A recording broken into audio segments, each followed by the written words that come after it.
Hello, welcome. This is Balsamic Moon Tarot, and I have a channeled message for you.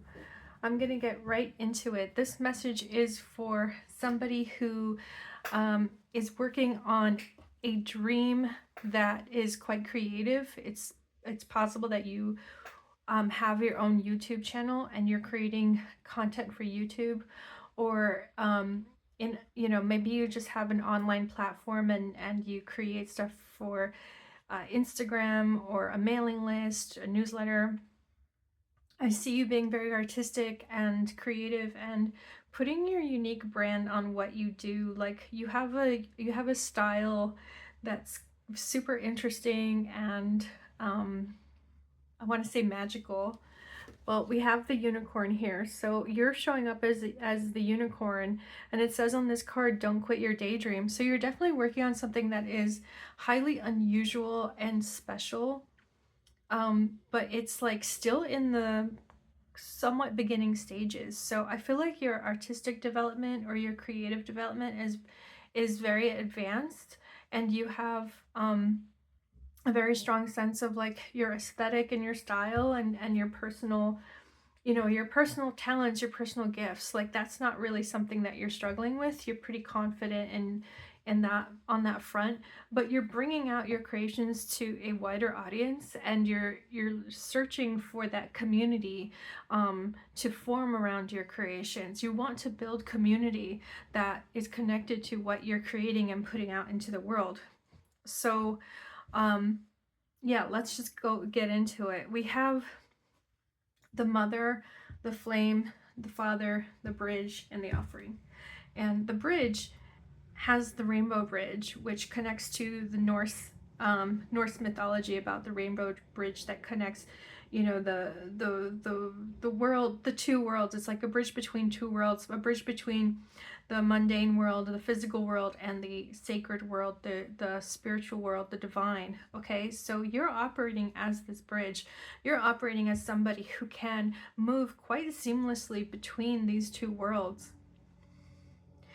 Your imagination is one way that you access the divine, and you see visions, or you see, it's like almost like impressions. It's like you get impressions of the other, of the unseen, of the cosmic forces that are at play, in our reality, but it's unseen to most people. Okay.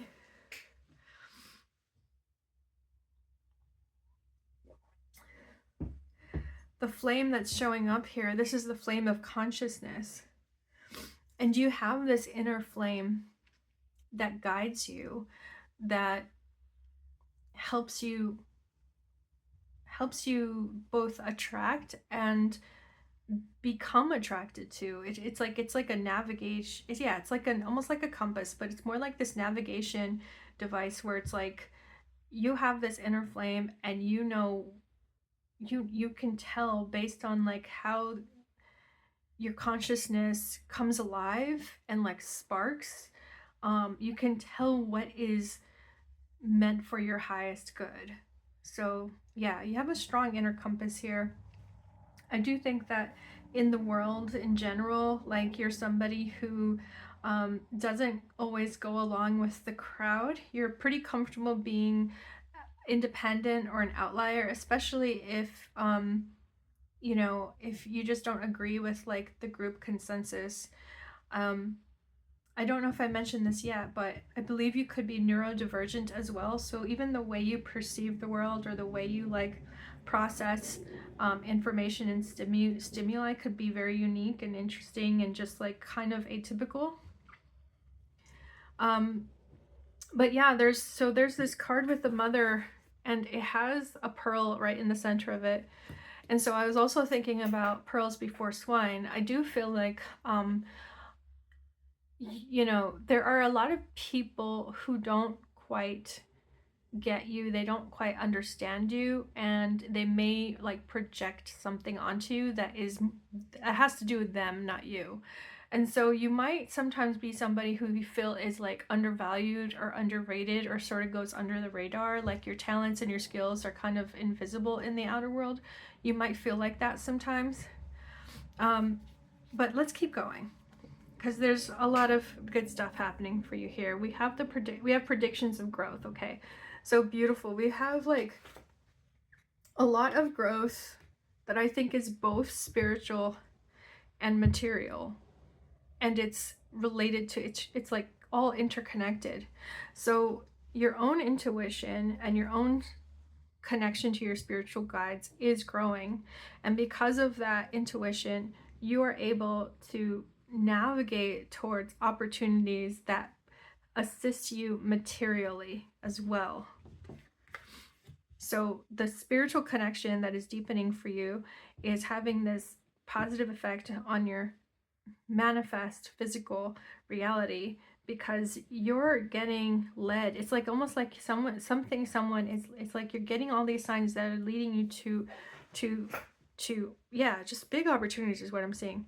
Now we have the mother and we have the father. So there's also this there's a message here about, like, I want to say duality, but I'm really thinking about like yin and yang. I'm thinking about the balance within all of us, between being like active manifestors and then also being receptive and being not so much passive.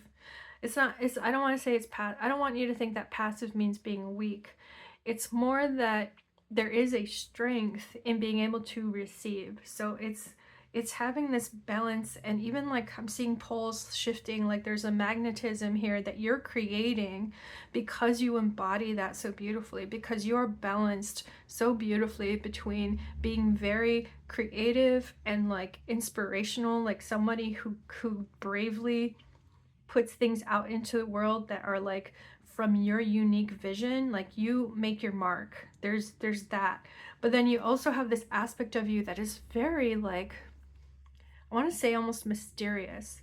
Like you observe a lot. You're very perceptive. You pay attention to things that other people don't. You appreciate things that other people take for granted, and you're just like very receptive and perceptive in a way that is just powerful. Like it's a powerful aspect of your creative process as well. Let's keep going here. We have fear that the light will bring judgment. Interesting. So I do think, you know, there are people who are very much admiring what you're doing, and they're giving you positive attention, and you're sort of like uncomfortable by that just because you're not used to it. Wow, we have Fire Mother. Yeah, you're coming across as a firebrand to some people. You're coming across as someone who is like, just again, so inspiring, so inspirational. And I think it's even your demeanor, like maybe the way you speak, or the way you communicate your ideas is also so like vibrant or energetic or passionate. I think it's like very passionate. We have with Fire Mother some like a very colorful creature here. It's like a dragon too. I can see. Oh yes. Oh my gosh. And then the eggs. Interesting. So it's almost like a phoenix. There's like a bird with different color feathers here, and I see the beak, and then we have the eggs right in the middle. So yeah. So like the nest showing up in the mother card is being repeated in this image from an entirely different deck. The circle of the feathers here mirror the circle of the nest, and the eggs in the center mirror the eggs in the center here. Okay, so strong emphasis here. I also want to point out that the circle of the roses here surround the tree in the middle. So you're, again, a real creative force. Like you're creative tour de force. You have impressive powers of just, not, you know, what is that word? Innovation. That's it. Like you bring into the world just really unique, interesting things that, like, again, like light people up, light consciousness up. It inspires people, whatever you're doing and putting out into the world. And with the eggs in the center, these are going to, whatever you're creating is going to have a very positive long-term impact, not just on you, but on others. And it's like these creations will take a life of their own. You're creating like a channel or a brand. Again, you're creating something that will take a life of its own, because it's going to foster like a community or a fan base or an audience. It's going to foster this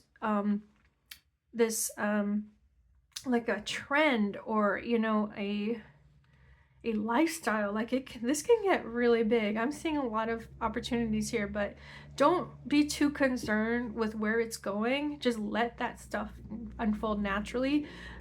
Stay concerned with your creative process and what inspires you. Okay, we have labyrinth. Yeah. You're definitely, you can definitely keep yourself up at night worrying about like, oh, you know, what should I do next, and should I do, you know, what's the next step for me, like what is, it's almost like you're really worried about taking a wrong turn. The one who hides the sun. Yeah, if that type of anxiety prevents you from just doing the work and being inspired, then that's how you know it's not worth the energy that you put into that. If you're overthinking something and it ends up draining you to the point that, you know, you're lacking motivation, put an you got to stop that. You got to put a cap on that, put a cork on that. Afraid of the attic. We have wolves here, or some kind of like canine. Wow. So we have a fearful world.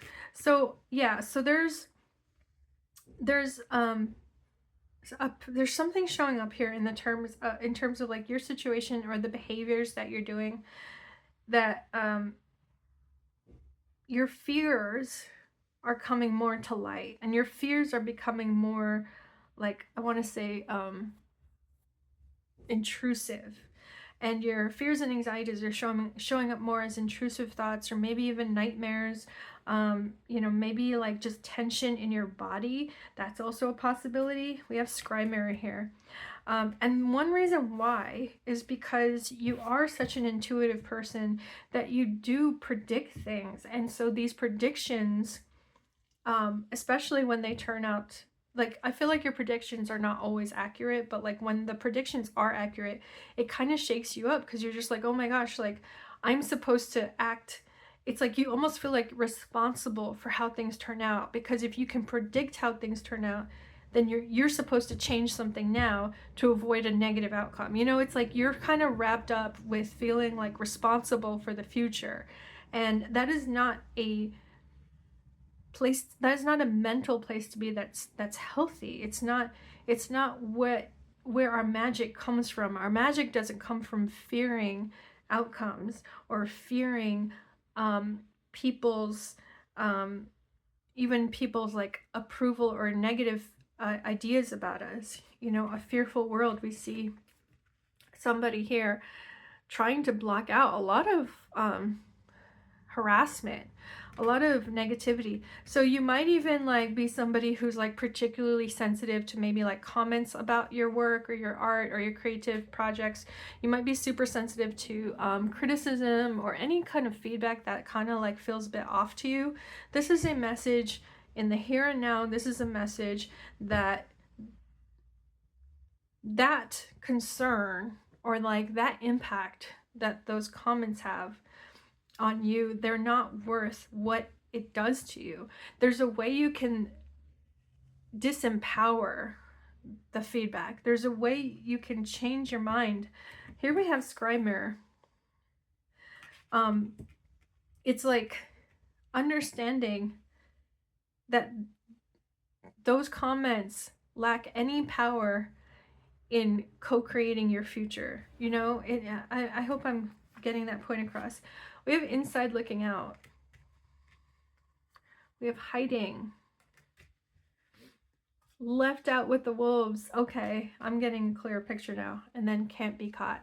This is the redemption here. This is about people trying to like, they're you know, it's people trying to provoke you, because they see that you have something they don't. They see that you have imagination or style or charisma or aura. They see that you have something so special and unique that they do not have. And because they're so envious, They're trying to provoke you into knocking you off your game. They're trying to distract you so that you lose focus, okay? So it's about sabotage. They're trying to sabotage your creative process. With inside looking out, remember that what you hold within you is, again, it's a creation that has a life of its own. So remember that you're not just creating for yourself. You're not creating for out of vanity or ego or self-regard. You're creating because you see what you have within you, this vision of how the world could be, how beautiful the world could be if all of us stopped fearing, right? If all of us stopped fearing, again, that vicious cycle of just oppression. I don't know what else to call this, honestly. It's like we're hiding our true selves because we're so afraid of being like criticized or even punished. Yeah, I mean, look at that. Left out with the wolves, right? It's like, and then the eyes, like this is like being afraid of being visible, being afraid of being scrutinized, being afraid of standing out, because the crowd or the mob, there's like mob mentality and there's these wolves. This is a pretty scary energy here. But you are in this unique position here, being this bridge. Okay, let me just point out here something. You are offering, your creations are an offering to the collective. It is an offering of the bridge. It is an offering of, here's how we can be connected to the sacred, to the divine. There's a truck coming past, so I'm just gonna, I don't know if you hear it. Interesting.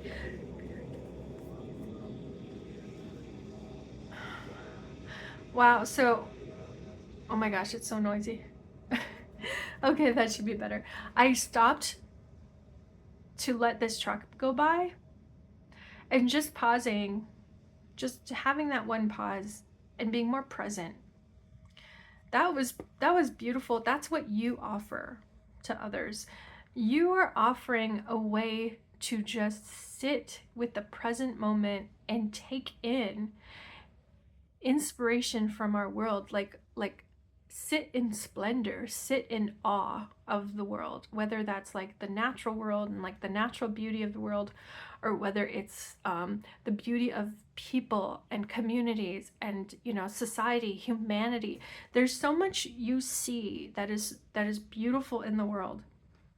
And this is what you're offering, is that connection, that deeper connection, where the world, the physical world, is seen for the sacred creation it is. Okay, so don't doubt what you're bringing into the world. Don't doubt that it's that it lacks importance, or that that it's that whatever these naysayers are, and I feel like a lot of it's imaginary, whatever you're imagining to be the naysayer, that there, this concept is what's keeping you.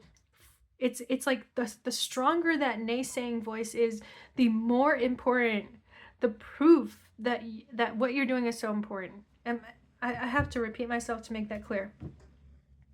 When we are creating something and we hear this inner critic, or we perceive this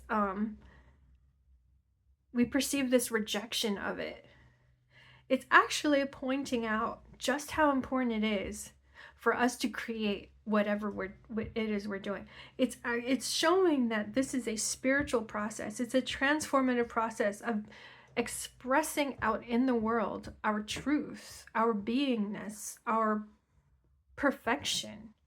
We are perfect souls in limited human bodies, in limited human existences, but our souls are perfect. Our souls are pure. That is something that I feel your work is portraying. It's tapping into that truth. Okay, I'm gonna wrap up this reading because I think there's a lot that came through that you can sit with and process.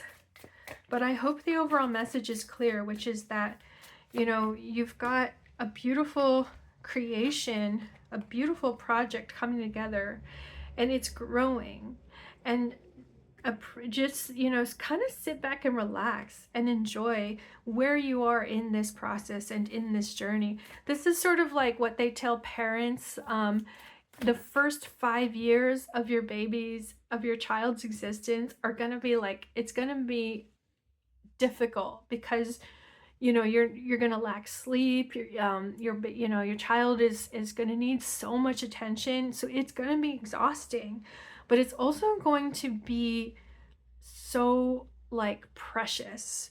And so whenever you get caught up in these doubts or in these concerns about like matters that are actually insignificant, remind yourself that you are here for the journey. You're here to watch this thing beautifully grow and expand and evolve. You're that parent watching your child take on a life of their own. And again, they tell parents those first 5 years, it's exhausting, it's a struggle, it goes by so quickly that you can forget, you know, to revel in it, to soak it in, to create those memories. You know, taking photos of your child between ages in the first 5 years, right? Why do we take those photos? Because we never want to forget those precious moments of seeing a child just rapidly evolve, you know, rapidly develop, right? It's like the transformation is so quick. And that's exactly what's going on with you in this aspect of your career or your life, whatever it is. This is resonating for you, like whatever that is for you. That's how magical it is. The transformation is like watching an infant become a child, a 5-year-old, you know, an infant become a walking, talking being, you know. So yeah, I hope that makes sense for you. I'm gonna pull a few more cards. Let's get advice for this group, please. What is the advice for this collective that is resonating with this message?